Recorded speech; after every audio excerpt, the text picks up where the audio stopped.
নমস্কার বন্ধুরা, দীপিকার পাকশালাতে সকলকে স্বাগত জানাই। আবারও চলে এসেছি নতুন একটা রেসিপির সাথে।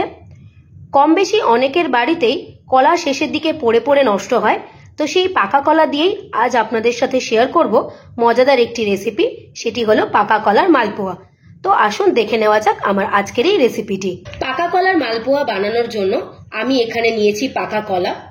পাকা কলার মালপোয়া বানানোর সময়তে অবশ্যই আপনারা যে কলাগুলো একটু বেশি পেকে গেছে সেই কলা দিয়েই কিন্তু এই মালপোয়াটা বানাবেন। নিয়েছি এক বাটি চিনি, সুজি আর এক বাটি ময়দা।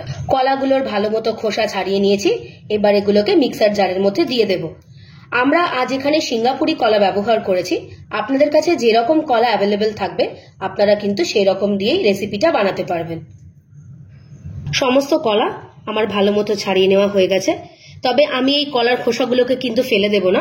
আমার যেহেতু গার্ডেন আছে, আপনারা আগের ভিডিওতে দেখেছেন, তো এই কলার খোসাগুলোকে আমি গাছের মধ্যে দেব। এই কলার খোসাতে প্রচুর পরিমাণে পটাশ থাকে, যেটা গাছের ফুল আর ফল হওয়ার জন্য খুবই উপকারী। এবার এর মধ্যে দেব পরিমাণ মতো চিনি।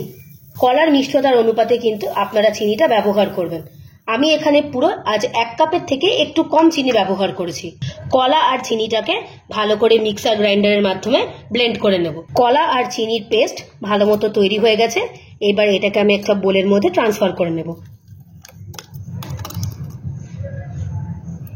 এবার এর মধ্যে দেব পরিমাণ মতো সুজি। সুজিটা কিন্তু আপনারা কম বেশি ব্যবহার করতে পারেন। আর দেব পরিমাণ মতো ময়দা।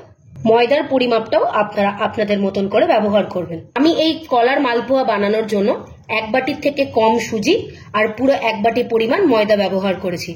এবার এটাকে ভালো করে মিশিয়ে নেব। কলার সাথে সমস্ত কিছু খুব ভালো মতো মেশানো হয়ে গেছে। দেখুন, এর মধ্যে কিন্তু আর কোনো রকম লাম্পস নেই।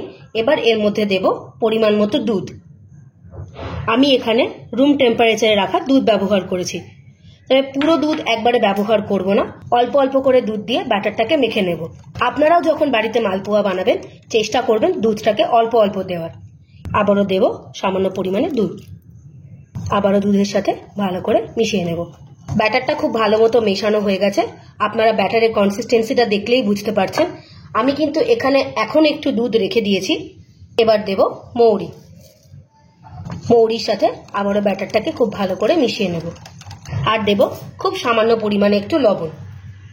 যে কোনো মিষ্টি বানানোর সময় একটু লবণ দিলে তার তীক্ষ্ণতাটা একটু বেশি হয়। আবারও সমস্ত কিছু ভালো করে ব্যাটারের সাথে মিশিয়ে নেব। সমস্ত ব্যাটার ভালো মতো মেশানো হয়ে গেছে। তো পারফেক্ট একটা ব্যাটার তৈরি হয়েছে। ব্যাটারটা খুব ভালো মতো রেডি হয়ে গেছে। এবার এটাকে আমি 20 মিনিটের জন্য রেস্টে রেখে দেব। ব্যাটারের মধ্যে যেহেতু সুজি আছে, সুজি কিন্তু বেশিক্ষণ থাকার ফলে ফুলে যাবে। তার জন্য কিন্তু আমি খানিকটা দুধ রেখে দিয়েছি। তখন যদি আবার ব্যাটারটা খুব বেশি ঘন হয়ে যায় তখন আমি বাকি দুধটা ব্যবহার করব। এবার এটাকে বেশ কিছুক্ষণের জন্য চাপা দিয়ে রেখে দেব। ফিরে এলাম 20 মিনিট পরে। 20 মিনিট পরে সুজিটা খুব ভালো মতো ব্যাটারের সাথে মিশে গেছে এবং ব্যাটারের কনসিস্টেন্সিটা দেখুন।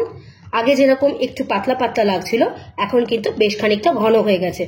তবে আমরা এরকম ব্যাটারি রাখবো, তার জন্য আমি আর বাকি দুধটা ব্যবহার করছি না। ব্যাটারটা তৈরি করতে আমার 1 কাপের থেকে একটু কম দুধ লেগেছে। এবার আমি ভালো করে মালপোয়াগুলোকে ভেজে নেব। কলার মালপোয়া ভাজার জন্য কড়াইয়ে দিয়েছি রিফাইন তেল। তেল ভালো মতো গরম হয়ে গেছে। এবার আমি মালপোয়াগুলোকে ভেজে নেব। এই মালপোয়া ভাজার আগে প্রথমেই আমরা ব্যাটারটাকে ভালো করে একটু মিশিয়ে নেব।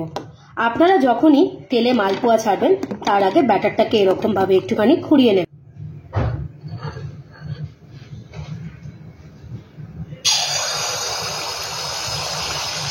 এবার একটা খুন্তির সাহায্যে এরকম ভাবে উপর থেকে একটু তেল ছড়িয়ে দেব। দেখুন মালপোয়াটা কত সুন্দর ফুলে উঠেছে। এরকম ভাবে থেকে থেকে একটু উপর থেকে তেল স্প্রেড করে দেবেন। তো একটা মালপোয়া আমাদের খুব ভালো মতো তৈরি হয়ে গেছে। দেখুন এই মালপোয়াটাও কত সুন্দর ফুলে গেছে। এইভাবেই আমি বাকি মালপোয়াগুলোকে ভালো করে ভেজে নেব। খুব কম সময়ে আর কম উপকরণ দিয়ে তৈরি সুন্দর সুস্বাদু পাকা কলার মালপোয়া আমাদের একদম তৈরি হয়ে গিয়েছে। রেসিপিটি যদি আপনাদের ভালো লেগে থাকে অবশ্যই একটা লাইক করে দেবেন আর আমাকে কমেন্ট করে জানাবেন রেসিপিটি আপনাদের কেমন লাগলো। আপনারা যদি আমার চ্যানেলে নতুন হয়ে থাকেন চ্যানেলটিকে প্লিজ সাবস্ক্রাইব করে দেবার অনুরোধ রইল। আর সাবস্ক্রাইব করে দেবার পরে পাশে থাকা বেল নোটিফিকেশনটি অবশ্যই ক্লিক করে দেবেন আমার চ্যানেলের নিত্য নতুন রেসিপির আপডেট পাওয়ার জন্য। ভালো থাকবেন, সুস্থ থাকবেন। আবারও দেখা হবে নতুন একটা রেসিপির সাথে। ধন্যবাদ।